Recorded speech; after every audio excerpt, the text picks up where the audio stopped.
Embrace me, my sweet embrace, ever you. Embrace me, you irreplaceable you. Just one look at you, my heart grows deep, singing me. You and you alone bring out the gypsy in me. I love all the many charms about you. Above all, I want my arms about you. Don't be a naughty baby, come to Mama do. My sweet embrace, ever you.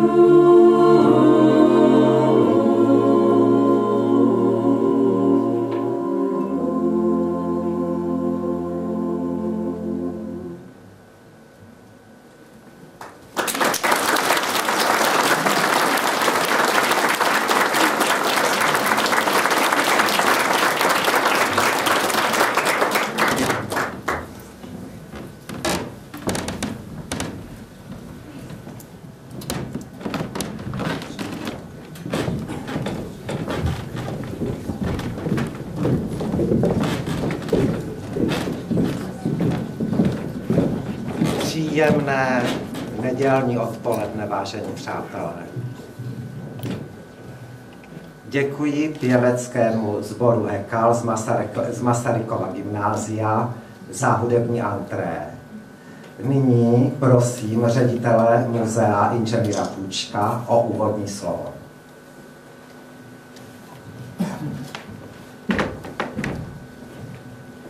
Vážené dámy a pánové, vážení milovníci a milovnice umění, je pro mě velkou radost, že vás tady dneska vidím, protože pokaždé, když máme vernisáž a ten sál není plný, jsem smutný. A naopak, když je tady hodně lidí, jsem veselý. Takže dneska jsem hodně veselý. Trochu se vám omlouvám, že jsme neměli dostatek židlí, měl jsem to předjímat, takže přijměte omluvu, že je nás tady tolik. A radujeme se společně, že tu můžeme mít dneska tak úžasnou věc, výstavu pana Zdeňka Hajného, našeho milého rodáka. Takže já osobně se na to velmi těším. Přeji vám krásný zážitek. Chci poděkovat jak nadaci Masarykova gymnázia za to, že to zorganizovala, tak panu řediteli gymnázia i svým lidem, že se to takto společně podařilo a chci vám popřát krásný zážitek.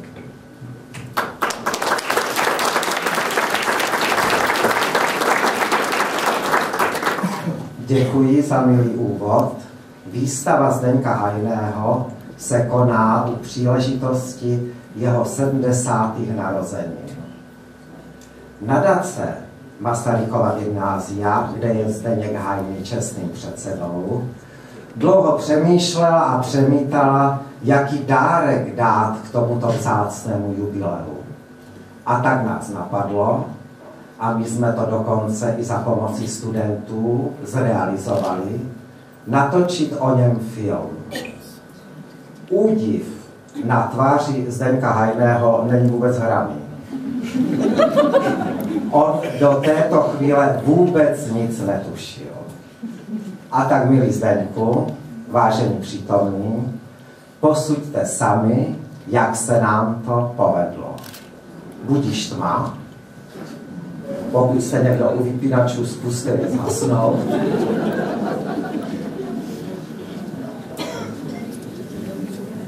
A ty, Slávečku, pust to.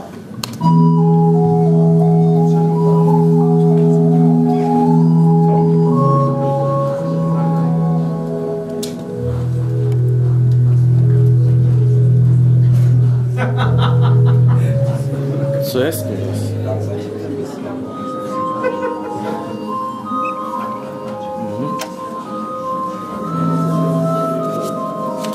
Technická chyba.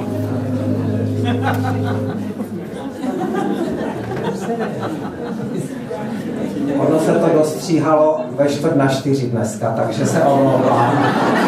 A i pro nás, co jsme aktéry tohoto filmu, vůbec nevíme, jak to celé dopadlo, takže trhneme s vámi, aby se to aspoň trošku povedlo. A mě zvuk doma šel, ale. Jo, to je ten film Umělec se získal teďka neměný, prostě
Chyba je někde u zvuku. Je to bez toho to jede.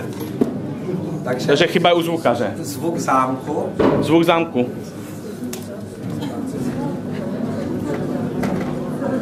No my tady ty herce máme, oni by to mohli namluvit na playback. Že?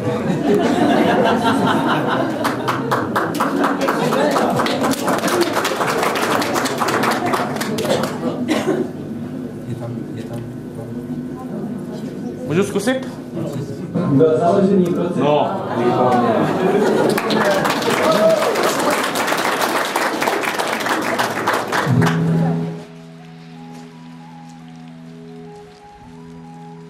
Dobrý den, vážení. Já jsem Jan Ludva a studuju 3. ročník Masarykova gymnázia. Protože náš filmovací čas je omezený, pro urychlení budu říkat Gimpl. Tak tenhle Gimpl byl založený v roce 1928. Prý v minulosti nesl různá jména, například středně všeobecně vzdělávací škola a tak, ale stejně všichni študáci, kantoři i kolem jdoucí říkali Gimpl. Odmaturovalo tu tisíce a tisíce studentů. No někteří, těch snad jsou jen stovky, i vyletěli.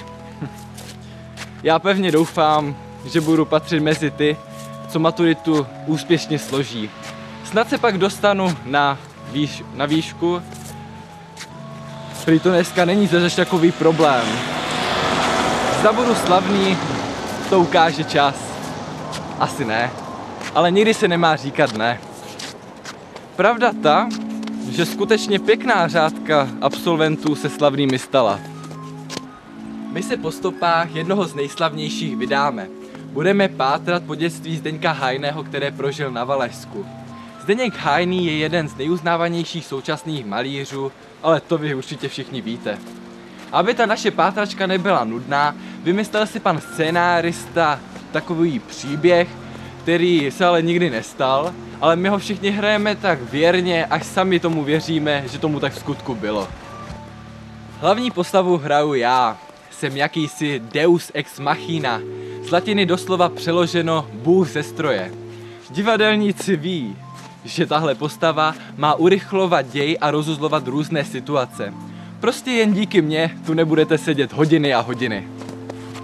Ve scénáři sice nikde není napsané, že jsem hlavní postava, ale my študáci ze vsetínského Gimplu jsme chápaví a vnímaví a dokážeme číst mezi řádky. Proč není hlavní postava Zdeněk Hajný? Ten ani netuší, že my něco o něm natáčíme. Naše dílko je dárkem Gimplu a jeho nadace k 70. narozeninám umělce. A tak má to být překvapení. Tak pšt.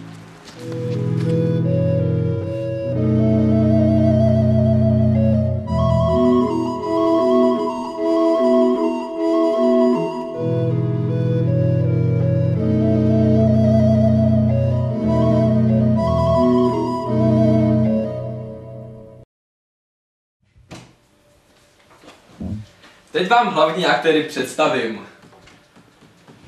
Tak, já to snad nikdy nedopíšu. Dobře mě tak. Napřed něco vymyslím a pak na nic nemám čas. Tak to je scénárista Jiří Drápal, advokát a taky člen nadace.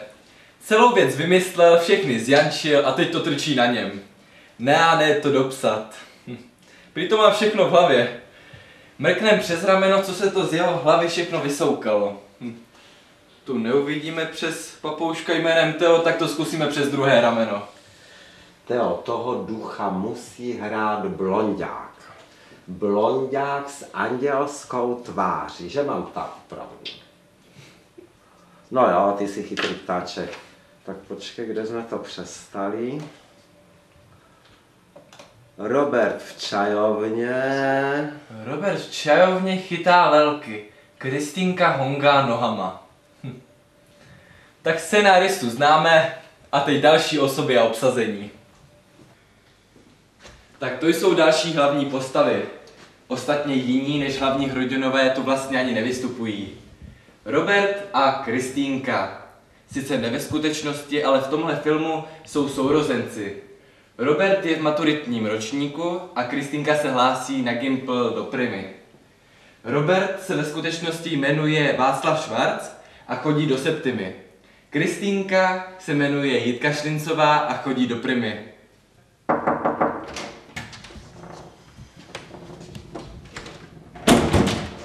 Nazdar, děcka. Dobrý den. Tak jak to jde?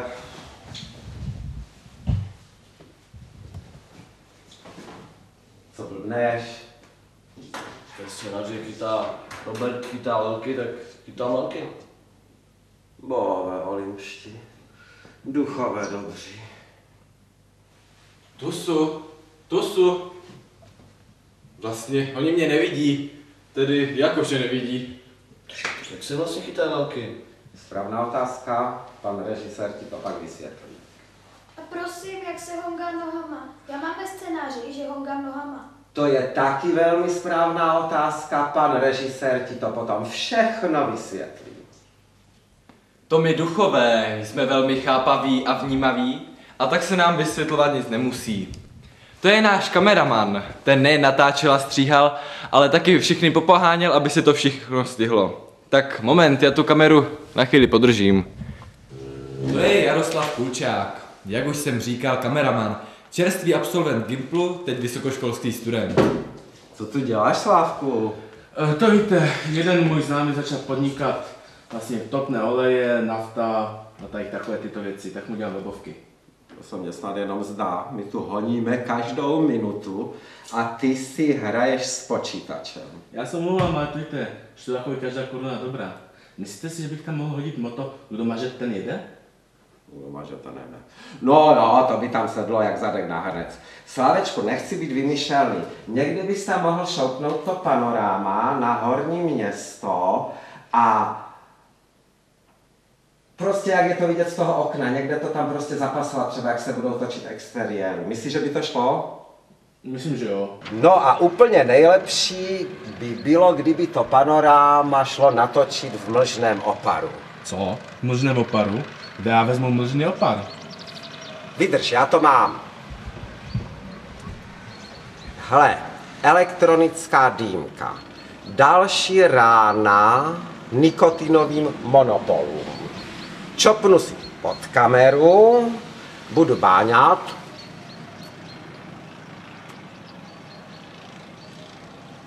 Asi takto. To hravě zvládneš, Slávku. Strašně spěchám. Mám papouška v autě. Tak děcka, ahoj, až přijde pan režisér, tak ho pozdravujte a složte se. Prosím, a neukázal byste mě toho vašeho papouška? Ne, teď to nejde, někdy až později. Tak ahoj, tak se mějte. Tak a jdeme na to. Takže začínáme. Jak už jsem pravil, Robin a Krista jsou sourozenci. Robin je mladý muž své doby. Je počítačově gramotný, baví ho exaktní vědy. Suchopárnost svých zájmů zpestřuje tím, že balí holky. Určitě bohulibý koníček. Je to můj kamarád. Prozradím jen tolik, že s počítačem mu to jde líp. Další vlastnost. Korunu sebe neudrží, ale to určitě není sám. Krista je snílek. Ráda maluje, hraje na klavír, sbírá byliny, mluví v parku s ptáčky a s kdejakou rostlinkou. Vůbec jí není divné, že pták raději ufrkne a to kvítko raději drží hubu. Pardon, pusu. No, tak já to teda látnu. Půjčuje Robinovi peníze, například, aby mohl jít s dívkou svých vlastních snů do kina. Zrovna když je kapsa po návštěvě hospody u 3 opět prázdná. Taková situace právě nastala. Krista však podmínila půjčku tím, že ji Robin provede po Gimplu, když chce, aby tady studovala. Co by jí čekalo? Krutá realita 8letého studia a bude hned počuchání ke kvítkám.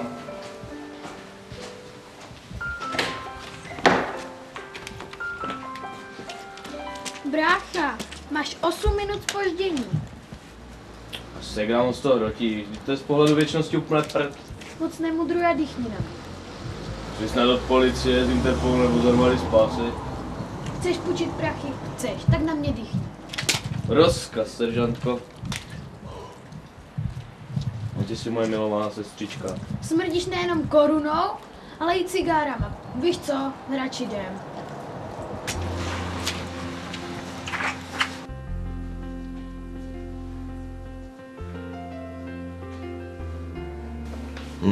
Tak toto je galerie nadace.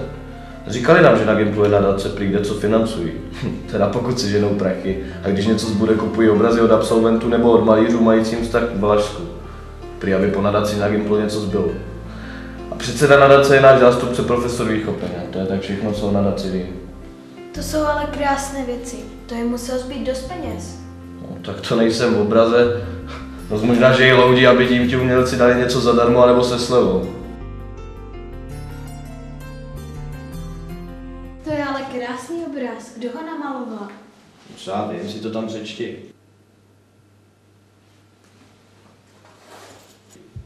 A ten pan Hajný taky chodil tady na Gimpl. Tak to taky nevím, já ani nevím, jestli ještě žije. Mě malování nikdy nebralo a nějací malíři jsou pro mě absolutní luft. To víš, doba kráčí jinam, k virtuální technice, k robotizaci a možná ještě kompovou grafiku bych unes. Ty Kristýnko, abychom to nezamluvili, půjčíš mi teda ty 2 kila nebo ne? Jak 200? Včera jsi říkal 100. Jak bych ti to vysvětlil, to víš, od včerejška se poměry změnily a bohužel ne v můj fiskální prospěch. Co to tu meleš ty fiskální prospěchu? Si myslíš, že jsem tě neslyšela, jak jsi přišel v 11 hodin a nemohl se strefit do dveří na záchod? Tak sorry, snad jsem tě nevytrhl a nevyrušil z nějakého sna o krásném princi. Vole, chtěl se mě čůrat, byla jsem tam chvíli předtím. Na nožník už nechodím, možná si všimnu. Tak dobře, sestřičko milená, půjčíš teda ty 2 kila nebo ne?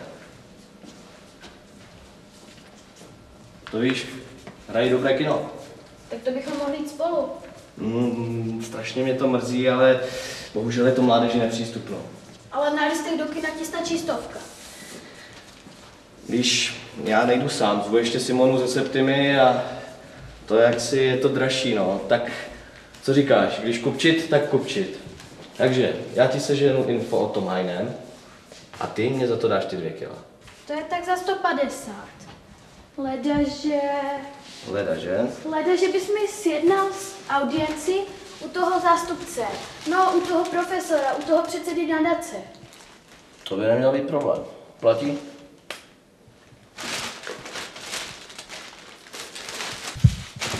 Tak. Tady datum, částku do závorky slovy a podpis, však to znáš. Ale jistě, milost paní, a důkaz mojí ryzí upřímnosti, to je můj pravý podpis. 200, KČ, podpis.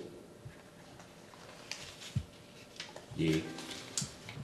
Tak to kino ušlo, ale žádný pokrok ve zblížení se Simonkou se prostě nekonal.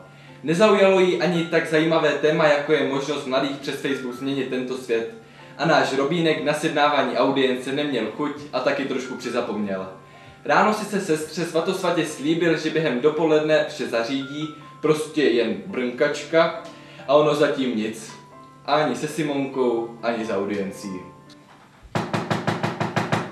Dále. Máte zamčeno. Já už jdu. Dobrý den, já jdu na tu audienci, jak mi bratr vyjednal. Dobrý den. Jaký bratr? Jakou audienci? Myslíš mého bratra hoteliéra? Ne, můj bratr není hoteliér. On ani nechodí po hotelech, hledá po hospodách. A on je bratr Robert, on je z Oktávie. Posaď se. Myslíš z Oktávy?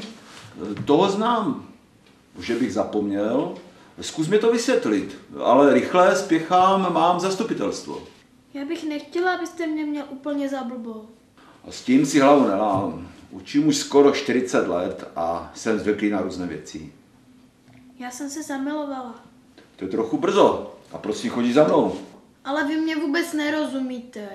No poslouchej, rozumím. Já taky nejsem na lásku příliš starý. Ale ne, na ty roky vypadáte dobře. No jaké roky, prosím tě? Jak ty můžeš vědět, kolik mi je let? No já jen, že jste před chvíli říkal, že 40 let učíte. No je to pravda, no ale zkusme přejít k věci. Tak já to teda řeknu. Zamilovala jsem se do obrazu malíře Hajného Okno domů, co tady visí v galerii. Já nevím, čím to je, ale ten obraz mě nějak přitahuje. No tak to je jiná věc, to je zajímavé. No ale s tím bude muset za kolegou Drápalem. Kolega Drápal je člen nadace a ten zná takové ty vesmírné energie a jejich principy a ten by ti to dokázal vysvětlit. A ten pán je psycholog nebo psychiatr? Ty se nějak vyznáš. Ale vůbec ne, to je jen můj děda, on bydlí na chalupě ve Velkých Karlovicích. Říká, že my jsme generace zralá pro psychologa a ti víc narušení pro psychiatra. Vy taky pášete zločiny na naší výchově? No, to je na dlouho řeč tady tohleto, ale není problém, já tu schůzku domluvím. Tak moc děkuju a nashledanou. A poslouchej, vrať se. Něco jsem provedla, teď jsem poděkovala. Ne, nic neprovedla jsi. Tady máš plakát Zdenka Hajného s tím obrazem. To je opravdu on, ale ten kámen tady nesvítí. On nemůže svítit, to není originál. Tak už upaluj. Tak jsme v kanclu advokáta Drápala. Pan advokát je u soudu, ten prý vždycky nějakou chvíli trvá. No, já si zatím zkusím, jak se v takovém advokátském křesle sedí. No, třeba taky jednou budu advokát, však hubu mám dost prořízlou a těm paragrafům stejně dneska nikdo nerozumí.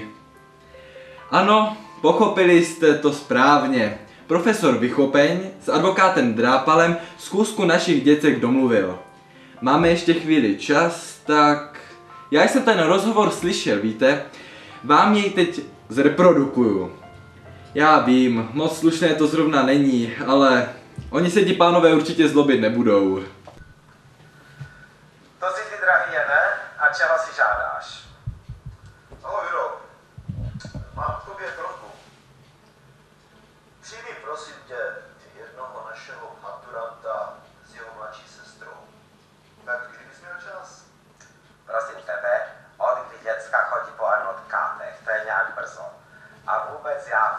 čas teď absolutně nemám. Janku, mě ti kolikrát nevíde, abych dřímal po obědě. Prostě havárka. No, to říkáš, furt se tě znám. Poslouchej, to není právní rada. Chtěli by si povykládat o Zdeňku Hajném, o jeho obraze a o tom, jak to meleš na těch vernisážích. Jestli ho má ducha, nebo je bezduché, a jak vnímavý divák může s duchem divá souznít. Ty si to pamatuješ? To si nematerialista, co nevěří ani v duši kamenu, dost překvapil.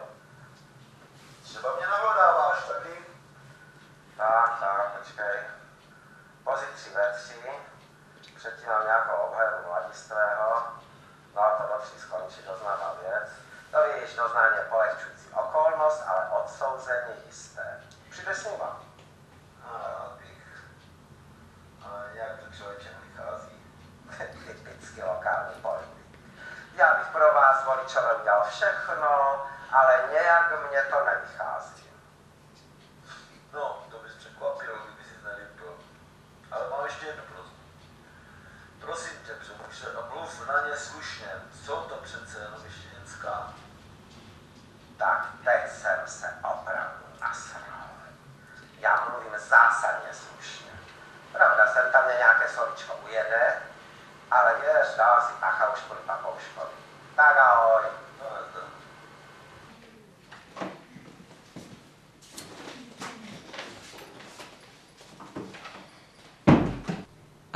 Vážený obhájci ve věcech trestních a zástupce ve věcech civilních už je tu. Tak já opouštím teplé křeslo.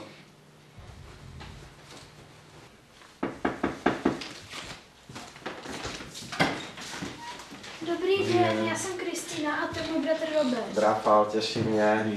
Nás posílá pan Výchopeň. Já vím. Odložte si, věšák je za dveřmi, posaďte se. Tak. Já už jsem tu zase. To jste rádi, že?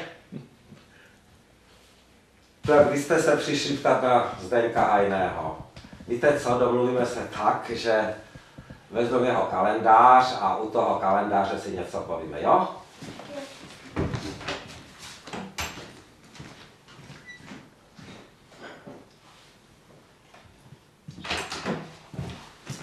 To je letošní kalendář, mistr Hajný každý rok. Kalendář vydává s tím, že... To je hezký, bracho, šoupni se. No a já tvrdím, ale pravdu mít vůbec nemusím, že každý malíř, když něco tvoří, anebo sochař, tak dá se pocity, energii do toho díla a vnímavý divák potom tu energii díla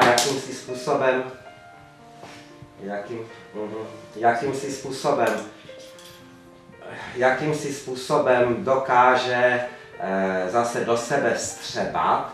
Prostě to dílo na něj nějakým způsobem působí, ovlivňuje ho, barvy, tvary.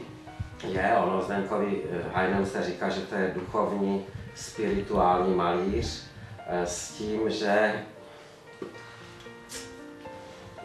že má dost radost. No a tak si to všechno pověděli. Krista zjistila, že není blbá, ale citlivá. Robin naznal, že je to s ním tak napůl. Prohlédli si kalendář mistra Hajného. Tak jo, tak jsme domluveni. Tak moc děkujeme. Který je číkavá, teď nevím. Jo, tak to. Poslouchejte, já dohodnu s ředitelem špitalu s doktorem Metelkou.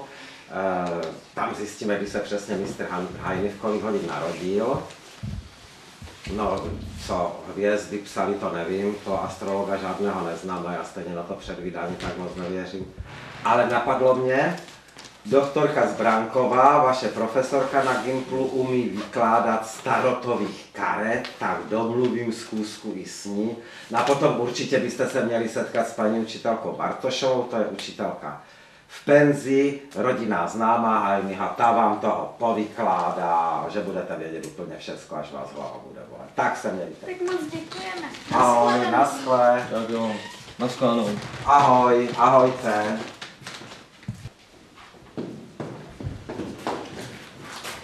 Tak děcka, ještě moment opatrání, to je bohulibá činnost, ale nezanedbávejte výuku. Můj nebožtík otec tvrdil a tuploval mě denně do hlavy, uč se, vole, budeš pánem, budeš jezdit tatraplánem. Tak fakt už ahoj. Naschle.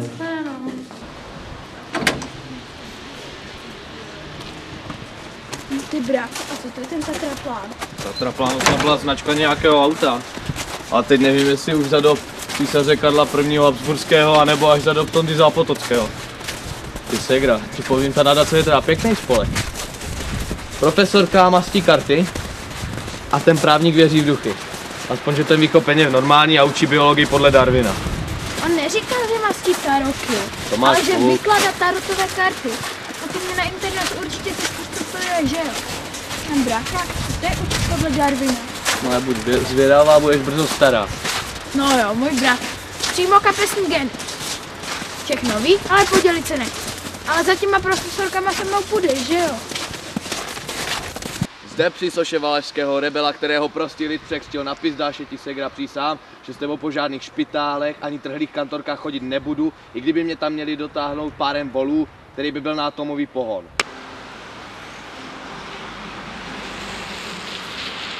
Říká se, že člověk míní a Pán Bůh mění. V našem příběhu je to trošku jinak. Míní Robert a mění Kristýnka. Robinovi zvědavost nedala. Sedl k počítači a začal pátrat po Zdeňku Hajném. Učarovala ho virtuální prohlídka galerie Cesty ke světlu. Nikdy nic podobného neviděl. Náš téměř dospělý mladý muž se zatoulal ve svých vzpomínkách do dětství.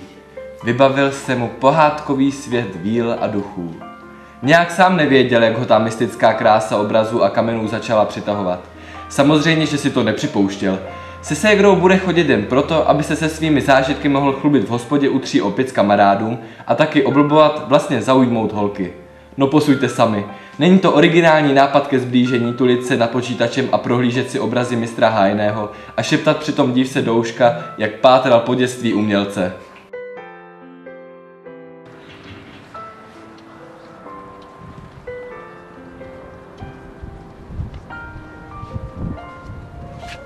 Tak tady se v zimě chodit nemůže.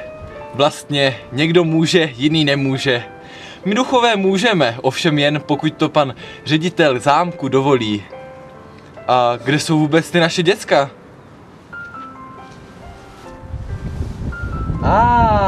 Už upalují do nemocnice. Tak rychle za nimi, ať něco nezmeškáme. Tak jsme to stihli.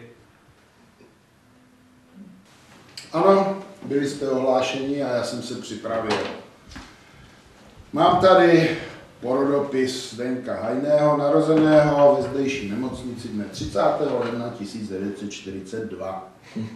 Já si myslel, že se v té době rodily děti doma. Porodní babky, nebo jak se ty ženské jmenovaly. V té době už byly zkušené a kvalifikované zdravotní sestry, ale je pravda, že hodně dětí se rodilo také doma. Ale zároveň už v nemocnici. Ještě takto. Každý zdravotník je vázán povinnou mlčenlivostí. Datum narození není údaj o zdravotním stavu, ale hodina narození také ne, bylo to o 2:30 ráno. A kolik mistr vážil a měřil? No to je to, co jsem říkal, ale to už jsou zdravotní údaje.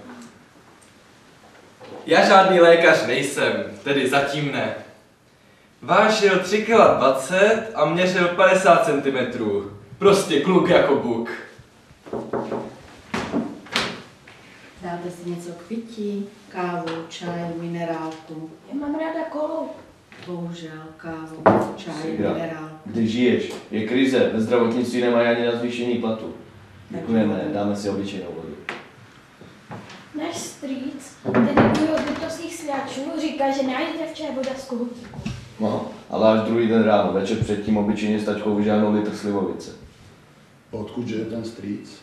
No, přesně z Vyšných Sliačů, ale to je součást Liptovských Sliačů. Tam Zdeněk Hajný dělal sakrální výzdobu kostela a má i čestné občanství. Nadace uvažuje, že tam pojede na výlet. A nemohla bych jet s váma? Tetina a Ujo jsou pohostění, bychom k ním šli na sváčku a pak do kostela. No, zřejmě by to bylo vhodnější naopak. Nejprve v chrámu Spiritus, až pak u Uja Spiritus. Ale zda vůbec pojedeme, to je ve hvězdách. Tak děkujeme moc, nashledanou, my musíme ještě ke kartářce. Ale za málo, ať se vám daří. Třeba se z karet něco zajímavého dozvíte, já na to moc nedám. Ale to my ne kvůli sobě, my chceme z karet dešifrovat osobnost mistra Hajného. Tak už pojď ty, vědmo čekatelko. Děkujeme, nashledanou. Nashledanou. Já se s vámi neloučím. Za pomoci moci, která je mě dána, se elegantně přešoupnem na Gimpl do kabinetu profesorky Zbrankové. Paní profesorka je velmi šarmantní dáma středního věku, že jako hobby má výklad tarotových karet to ví jen málo kdo, tak prosím vás, nikdy o tom nekecejte. Taroty není šarlatánství, tvrdí paní profesorka, však si ji poslechněte v přímém přenosu. Tak mládeži, to jsou tarotové karty. Mnoho lidí si je plete s taroky, ale taroky mastí chlapi v hospodě a tarotové karty jsou něco docela jiného. Není to žádné šarlatánství, ale je to věda, ezoterická věda, stará několik set let. Základní sada tarotových karet má 78 listů, 22 karet velké arkány a 56 karet malé arkány. Velká arkána, to jsou takové obrazové symboly, které popisují charakterové vlastnosti lidí nebo jejich životní stádia, životní situace, určité problémy a ukazují také životní cestu. Jednoduše řečeno, je to životní cesta, kterou projde většina lidí. No, to je to, po čem se pídíme. Prosím tě, Kristl, mlč a nech to paní profesorku dovykládá. No a kromě té životní cesty máme malé arkány, které dokreslují podrobnosti té cesty a které jdou až do takových podrobností. To jsou ale moc hezké obrázky. Co to vůbec stojí takové karty? No, taková sada tohoto typu se dá pořídit i za 800.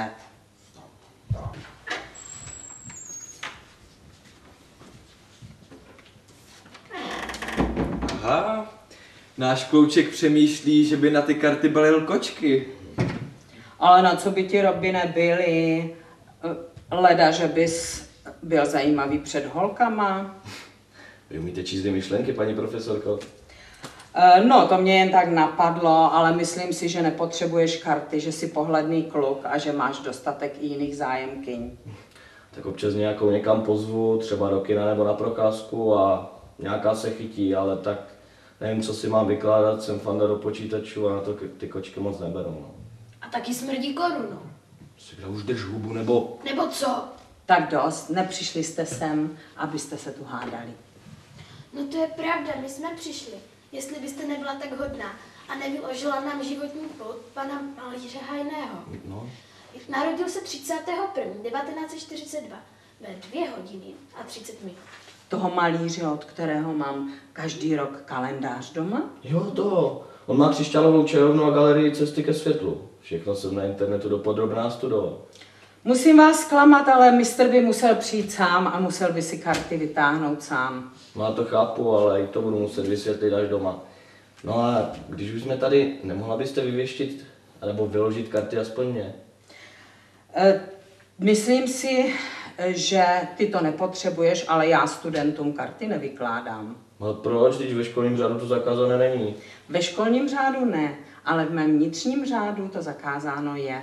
Ale myslím si, že ty nepotřebuješ do budoucnosti nic vědět, protože jsi šikovný a chytrý, odmaturuješ bez problémů, na vysokou školu se dostaneš, protože je stále míň maturantů a místa na školách, na vysokých školách jsou pro tebe nachystána. No, ale já nechci nějakou vyšší dívčí v Horních Kotěvulkách. Já chci na informatiku v Praze nebo v Brně. No jo, ale už musíme končit, až přijdeš po maturitě, můžeme se do toho kouknout, jestli tam do budoucnosti něco je, ale teď v žádném případě. No. Musíme končit, já ještě něco mám. No, já být doktorkou Zbrankovou, tak si na důchod pořídím kočku nebo papouška. Otevřu věštírnu a struhám to jak u doktora. Malá arkána 30 korun, velká arkána 60 korun a potvrzenka pochopitelně žádná.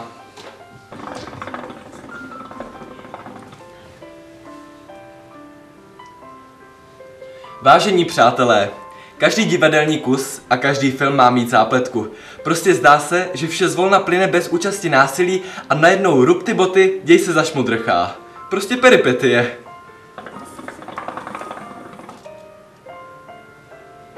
My sice natáčíme poprvé, ale teoreticky jsme vybaveni. Film jsme nastudovali od do bratří Lumiéru a divadlo až od antických tragédií. A už je to tady. Robin se prostě zasekl, že k žádné paní učitelce Bartošové nepůjde.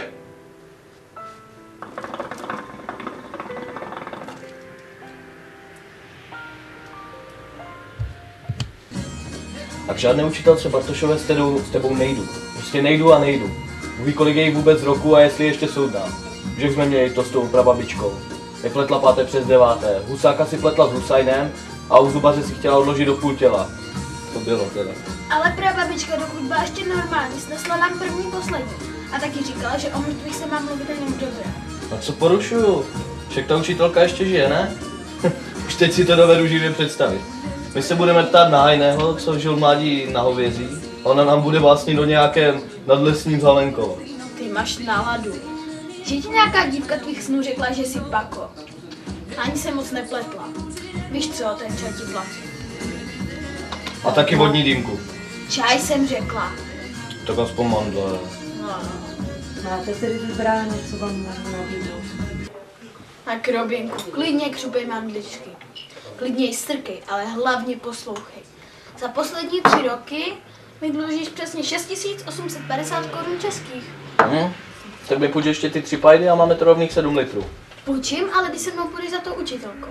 Kam tě vede slepá vášeň, segra. Raději pojedu se kadřivit za těch 100 palek sousedovi. Kristo, tolik tě ani dlužit nemůžu. Ale můžeš, dívej, tady je to napsáno a tebou podepsáno. Jak si zapomínal vracet. Já nemůžu za to, že jsem loni nesehnal brigádu. Ale předloni bráška na brigádě byl a za vydělané prašule jel se svými povedenými kamarády na nepovedený tramp. Přijel špinavý, hladový a s namoženým špalem. Nech si to. A v klidu v apkej, já tě seznámím s úrokama. Úrok dělá 375 korun a 50 haléřů. 50 zrušili. Tak dobře, 375, ať tratím. Co to na mě hraješ, moje drahá? Matiku tě musím doučovat, podotýkám zadarmo. A ty na mě vyskočíš s nějakým úrokem? Povídali, že mu hráli na šalmaj. Sice nevím, co je to šalmaj, ale vím, že úroky jsou dobře. Anitčina maminka dělá v účtárně a ta to spočítala. A neboj, dlužníka se mi nebonzla. Anitku znáš, tu taky doučoval. No, jestli Anita blbá po své matce, tak si dovolím výši úroku zpochybňovat. Buď v klidu, v té účtárně na to mají počítačový program. Ale však si to klidně spočítej sám. Jen jsem chtěla říct, že pokud bys za tou učitelkou se mnou šel, tak ti úroky odpustím. A ještě těch 150 korun ti půjčím bezúročně. No dobře, kde ta kantorka bydlí? Není to daleko, to je tady na Trávníkách kousek. Doufám, že tam mají aspoň výtah. Pojď.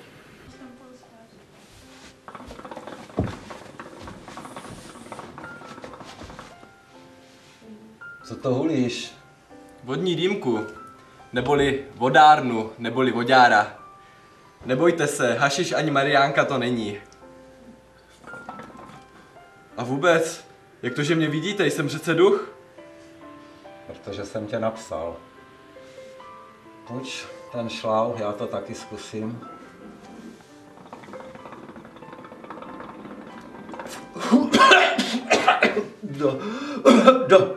Do paroma. To je záhul. Tady tuto pasáž asi ze scénáře vypustím. A prosím vás, nechejte to tam. Tak ukáž.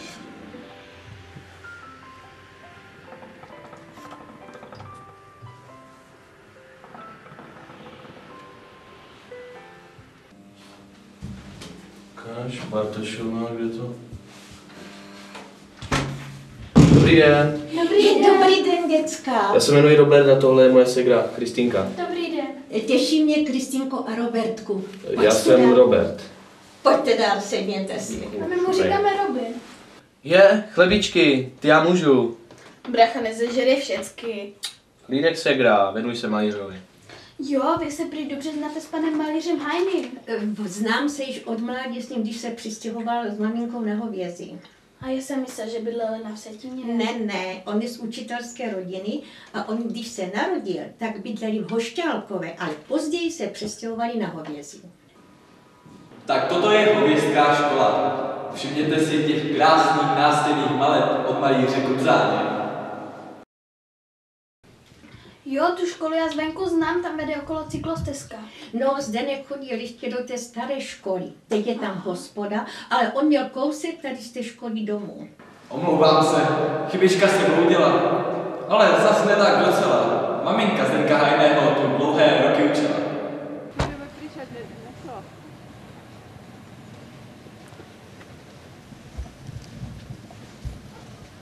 Tak budova, kde byla škola, do které Zdeněk Hajný chodíval, je tady za námi.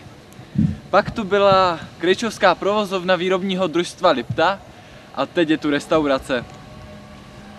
A tam, v tom domě Hajní bydleli.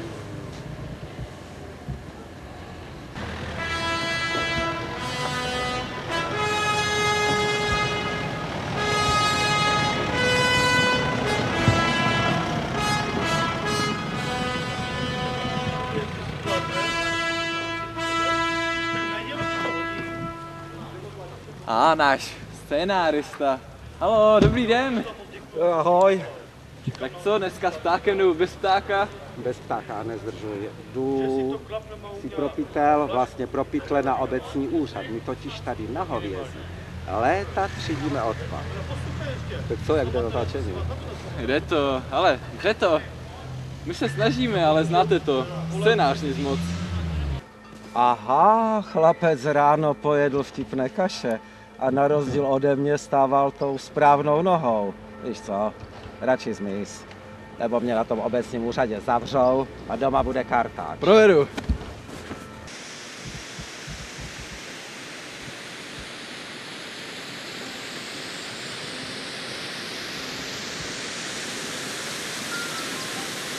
Hovězský splav. V dětství zamilované místo Zdeňka Hajného. Génius loci. Slunko třpitící se v padající vodě. To dnes neuvidíme. Kameny různých tvarů, mezi nimi omleté, barevné kousky skla ze skláren v Karolince se zřejmě usadili podvědomí mistra, aby se stali časem inspirací jeho snových obrazů. Zdeněk často říkával, že hovězský splav má pro něho velký význam. Často tam chodil, hrál si s kamínky, studoval jejich malbu i kresbu. Jestli se ale díval po těch kamínkách, to já nevím, ale spíš vím, že se prostě díval po holkách a starších spolužačkách v plavkách. A to byste musela být hodně krásná.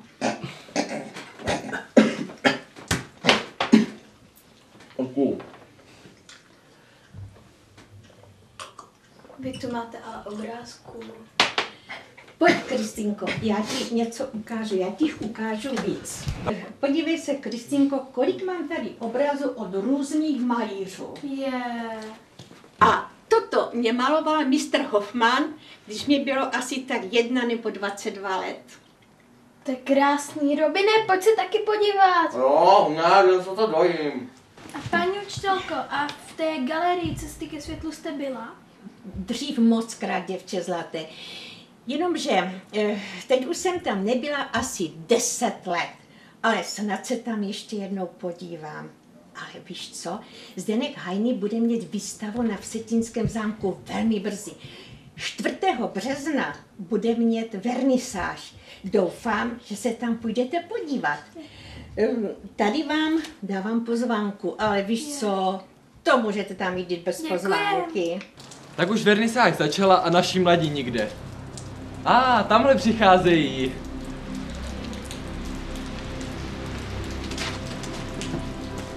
Brácho, promiň, že jsem tu pozvánku nemohla najít. A tak když já se nezlobím. Možná, že by nás tam pustili bez pozvánky a mě stejně ty keci o umění nezajímají. Občerstvení až nakonec.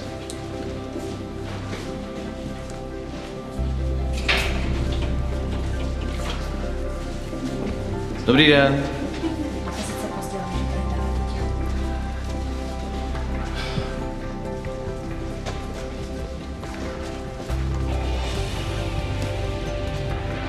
Halo, kabáty do šatny.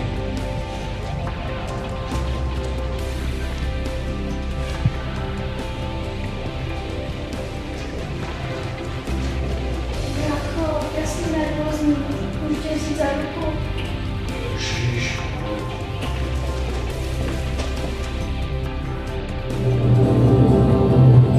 Budíš světlo, kdo jste u vyklínačů, prosím, rožte.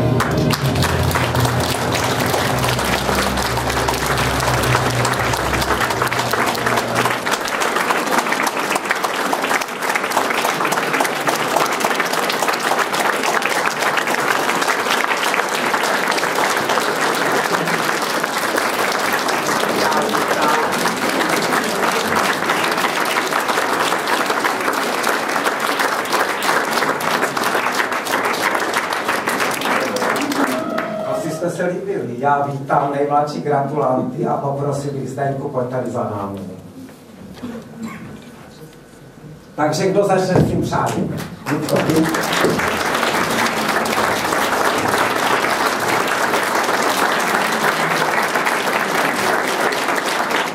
Já vám přeju hodně zdraví a aby se do vašich obrazů pořád zamilovaly dívky všech věkových kategorií.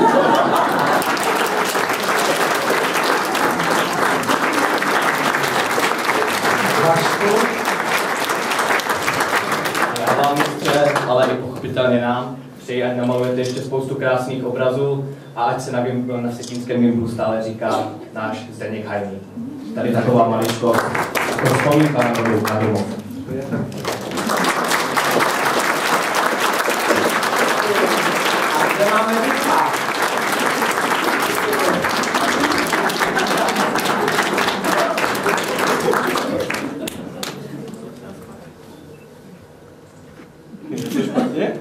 No, sluší ti to, Honzo? No, mám taky. Tak, Ale to musíš přepést. tak ale hoď. Ale Zdeňku, já už jsem skutečně fešák jenom z velké dálky, takže zdravím za řadu. A co pak nám náš spiritus přináší za spiritus? Co to máš za zázračné tvar? Slunce jasná, světu jiných ve Slivovici. Země původu Valašsko, doporučováno 11 lékaři z 10. Tak přeji. Vám ta Slivovice moc chutnala a ten náš film se vám moc líbil. To je dneska druhá Slivovice tady. Jsem se napil, takže bych se možná přesně nevyjadřoval. Děkuji našim mladým gratulantům. Za střední generaci přichází popřát ředitel Masarykova gymnázia, magistr Dalibor Sedláček. Takže mistře, já vám přeju vašim krásným narozeninám hodně štěstí, zdraví, životního elánu. A jsem rád, že patříte našim absolventům a budu rád, když budete i dále pro naše studenty celé blahopřeji.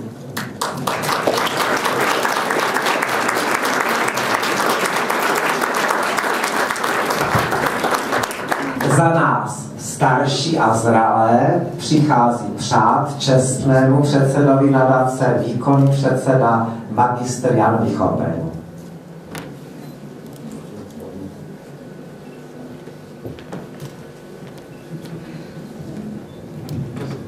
Jak už tady řekl Vašek Švarc alias filmový Robin, náš Zdeňku Hajný.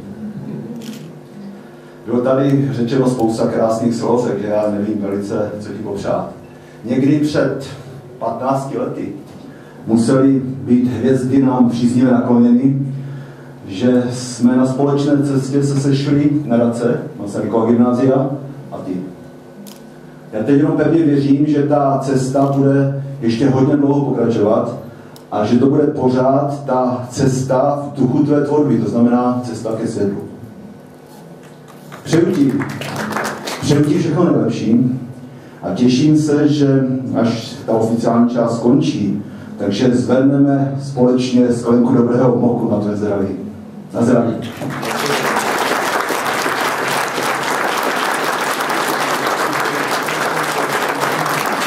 Ano, ta druhá písnička je pro paní Milenu Benešovou. Já bych si ještě dovolil přivítat na Valašském Vsetíně paní Milenu Benešovou.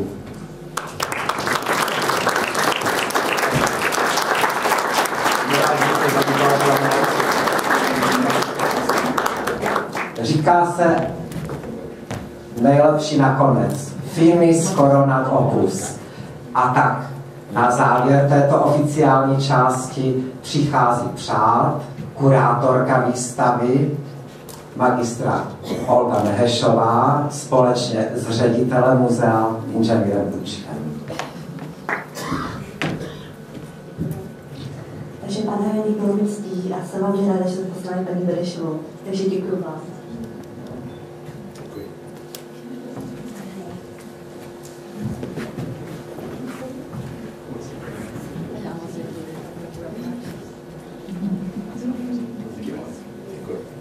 Já tu poslední kytičku ještě předám.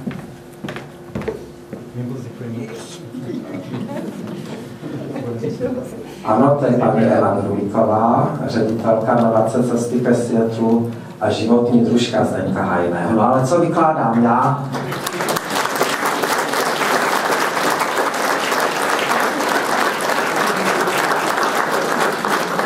Teď už je Zdeňku mikrofon tvůj a já mám prosbu, řekni nám pár slov i o hostující umělkyni paní Milenu Benešové. Děkuji. Já teď si nebudu zcela jistý, jestli po té Slivovici nebo Dřízovici, že? Dřízovici budu schopen přesně artikulovat, ale já si myslím, že nemůžu zklamat důvěru tak věhlasné nadace a hlavně taky těch studentů a studentek, kteří tady jsou a mě se osobně a zřejmě i vám ten jejich program úžasný líbil, ne, že tam povídali v té souvislosti o Hajném, ale hlavně tou bezprostředností toho jejich projevu, takovou, bych řekl, čistotou toho výrazu, nehraností a dovolím si to říct i takovým spontánním vztahem, o co se snažím. Takže to je velice krásné, moc za to děkuju. Děkuju gymnáziu, děkuju nadační radě gymnázia, Masarykova gymnázia a děkuju všem těm, kteří dneska přišli a kteří si myslím přijeli i z dálky. Já na ně do té dálky moc nevidím, ale každopádně cítím, že ta atmosféra je tu krásná a že i moje kolegyně Milena a dlouholetá kamarádka paní Milena Benešová tady vystavuje se mnou a že ta její práce, tak jsem si všiml prvních reakcí návštěvníků, kteří tady byli, je jim velmi blízká. Takže Milenko, já ti gratuluju za to krásné, čím si přispěla k dnešní výstavě a k tomu dnešnímu dnu. A blahopřeju za sebe a zřejmě i za jiné, jak už bylo řečeno, aby to, co činíš dál, dávalo radost všem návštěvníkům výstav. Takže děkuji ti pěkně. A ještě, když dovolíš, Julo, takové poděkování osobně tobě, Valzovi Vychopňovi, jeho panu bratru, který se podílel velmi aktivně na přípravě celého toho, bych řekl, programu dnešního, který je pro mě naprostým překvapením. Když jsem lehce prosil tady paní magistru Nehešovou, jestli mě prozradí, čeho se to bude týkat, tak řekla, zatvářela se tajemně, říkala, ne, to je tajemství, takže jsem byl trochu natrný a říkal jsem si, s čím na mě tady a na Milenku přijdou, ale to, co přišlo, bylo velice pro mě blízké a byl jsem i místý dojat, už mám na to svůj věk, teda, tak mi to snad prominete. A chtěl bych říci, že mě fascinuje ta scénografická tvůrčí pohotovost Julie Drápala tady a Honzy Lichopy, jak dávali dohromady i paní magistry Mehešové, dohromady ten zajímavý program, který v tom filmu předvedli. Já jsem věděl vždycky, že pan doktor Drápal je advokát asi z největší představivostí, nejen na Vsetíně, z největší fantazí a vůbec ne tou fantazí, která směřuje ekonomicky, ale která směřuje něčemu, čemu se říká objevování se netušeného anebo někdy tušeného. A s tím si mě velice překvapil i tvůj kolega, i pan ředitel gymnázia Masarykova, který je tu taky přítomen, i pan ředitel muzea, zámku, hvězdárny, jehož si velmi vážím, že dneska se tu taky na tom začátku zúčastnil. A dovolte mi, já tady nevidím všechny návštěvníky tady z toho prostoru, abych poděkoval i mým velice vzácným přátelům, kteří jsou tady v té první řadě. Jste se zmiňovali v tom krátkém filmu o jménu nebo názvu obce Liptovské Sliače, tak mi dovolte, abych mezi náma přivítal starostu obce Liptovských Sliačů Janko Ondrejku.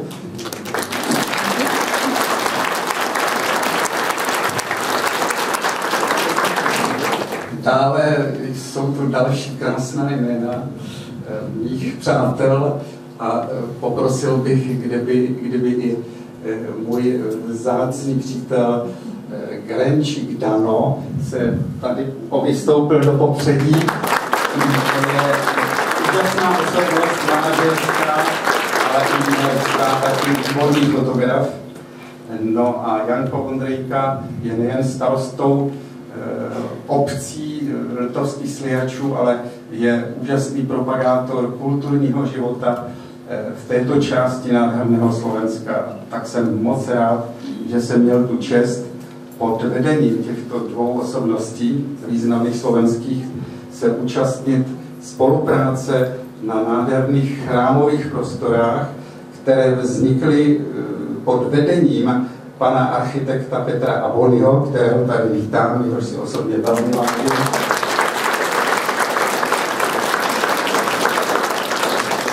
Vzpomenul bych, i když tady není, vatikánského malíře maďarského původu Zsolta Lenseše, vynikajícího malíře, který udělal úžasné, nádherné, krásné tvůrčí projevy, jak ve Šeňové, tak ve Sliačích a samozřejmě i Jožku Hravého, který architekta dalšího významného kolegu Petra Abonyho, který tu dneska není přítomen. Takže je to velice milé, že vás tady, přátelé, vidím, velmi si toho vážím a těším se na další spolupráci, protože je to pro mě opravdu velká čest. Já si myslím, že jsem ještě zapomněl na další lidi, to bych potřeboval trochu daleko. Za 5 let, tak to je nádherné slovo, když ještě promýšlíme ty další asociace krásných lidí, které znám osobně. Ale myslím si, že to mé představování by trvalo tak dlouho, že bych asi vzal čas na další program. Takže teď nezbývá na závěr říct něco, jak si jako student vzpomínám na Vsetínský Gimpl, tehdejší 11letou střední školu. A byli to lidé, kteří ve mně vzbuzovali opravdu neformální autoritu, respekt, když jsem byl jako student. My svým způsobem lidé, studenti ze současné doby. Ono se těch 40-50 let přeneslo, ale jedno mě utkvělo v hlavě a ve vzpomínkách. Jsou-li tam osobnosti, které mají co říct, zůstávají v paměti těch studentů i těch starších, i mého věku. Musím vzpomenout samozřejmě na své učitele kreslení na základní škole v Hovězdí na Jana Doležala, úžasného autora, na Břetislava Jarovského, oba dva už jsou napravdě boží a jistě se zhlížejí na dnešní třeba odpoledne, když na ně vzpomeneme. A samozřejmě celou řadu profesorů na 11leté tehdejší střední škole, kteří mě utkvěli a kteří tu štafetu předali současnému vedení i nadaci a těm úžasným osobnostem, které na Vsetíně vytvářejí opravdu úžasný pojem kulturnosti a stále trvající naděje cesty ke světlu. Ještě jednou děkuji.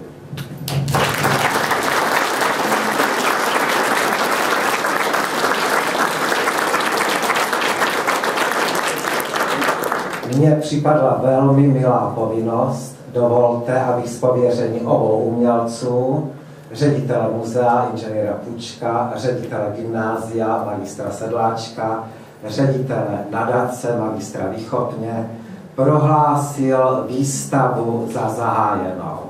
A nyní již jen 2 organizační poznámky. Výstava se koná v prvním patře zdejšího zámku. Krásu obrazů a tkaných děl bude umocňovat meditativní hudba pana Rolanda Santé z Rožnova.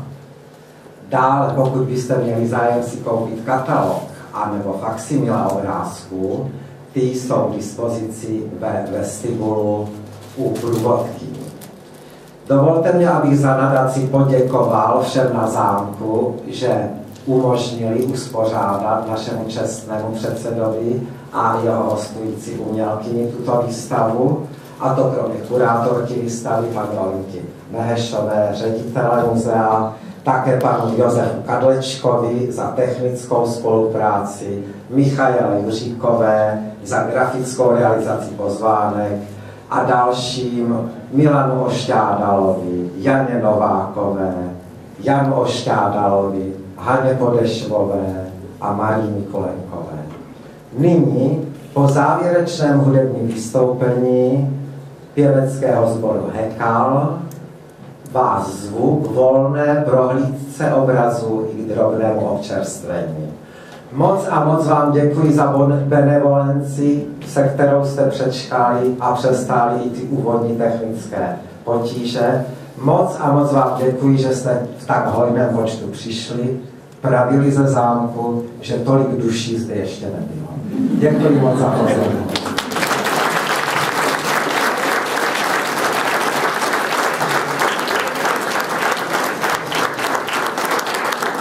Opravdu nechci zdržovat, ale dímá se mě jaksi pocit nečistého přímo svědomí, na koho jsem zapomněl. A skutečně to přišlo. Já sice nevidím na všechny, kteří tady stojí a sedí, ale je to předem jaksi domluveno a čekal jsem 2 významné hosty z úžasného místa tady na Moravě, blízko Vsetína, kteří znají z vás určitě pojem Hostín a svatý Hostín.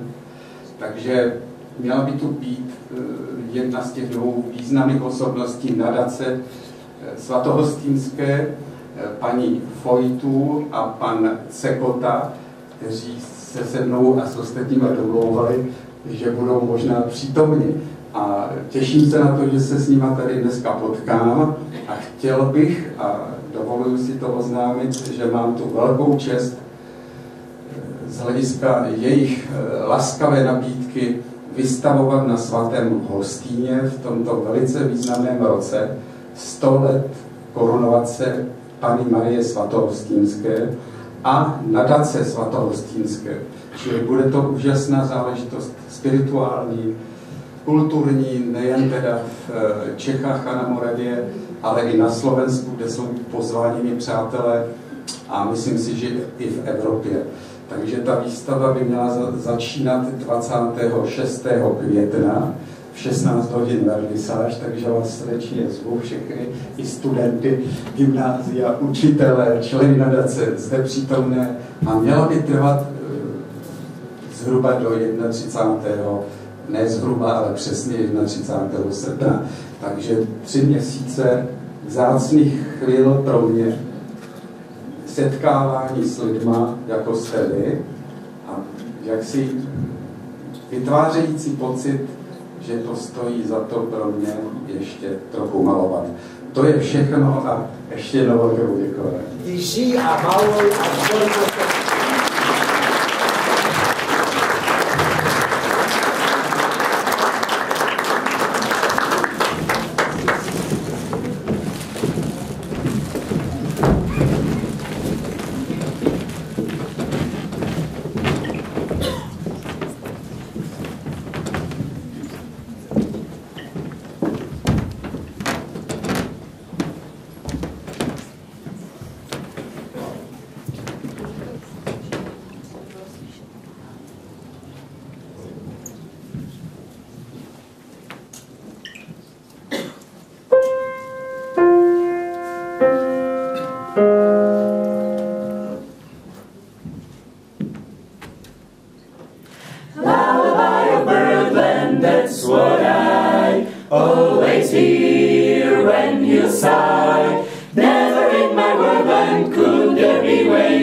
reveal in a phrase how I feel.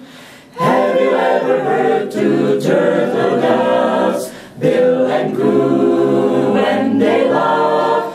That's the kind of magic music we make with our lips when we kiss. And there's a weepy old willow, he really knows how to cry. That's how I cry in my pillow. If you should tell me farewell and goodbye, lullaby of birdland, whisper low, kiss me sweet and we'll go flying high in birdland, high in the sky up above. All because we're in love. And as a weepy old willow, he really knows how to cry. That's how I cry in my pillow. If you should tell me farewell and goodbye, lullaby of birdland, whisper low, kiss me sweet and we'll go flying high in birdland, high in the sky up above. All because we're in love.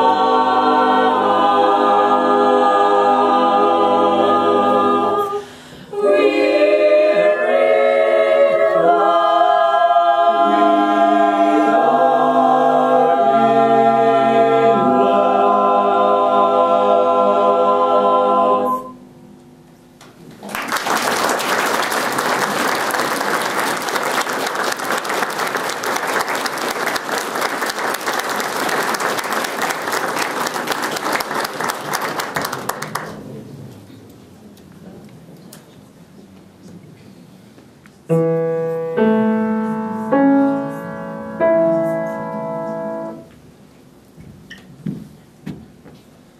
I got down, I got down, I got music, I got down, I got time, and who could ask for anything more? I got down, I got daisies, I got down, in green pastures, I got down, I got time, and who could ask for anything more?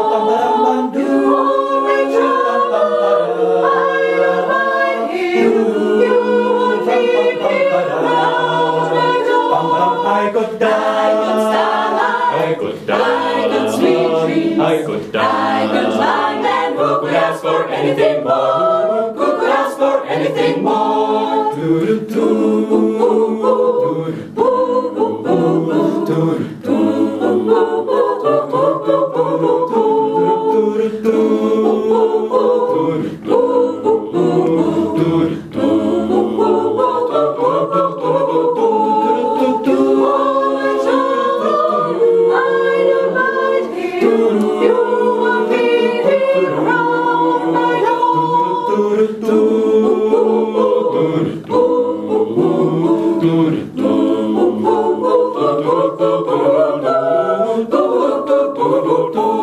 I got down, I got music, I got mine, and who could ask for anything more?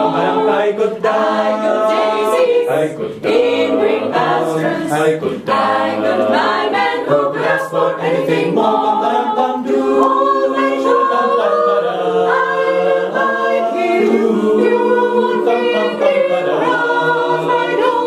I got down, I got down, I got sweet dreams, I got mine, and who could ask for anything more? Who could ask for anything more?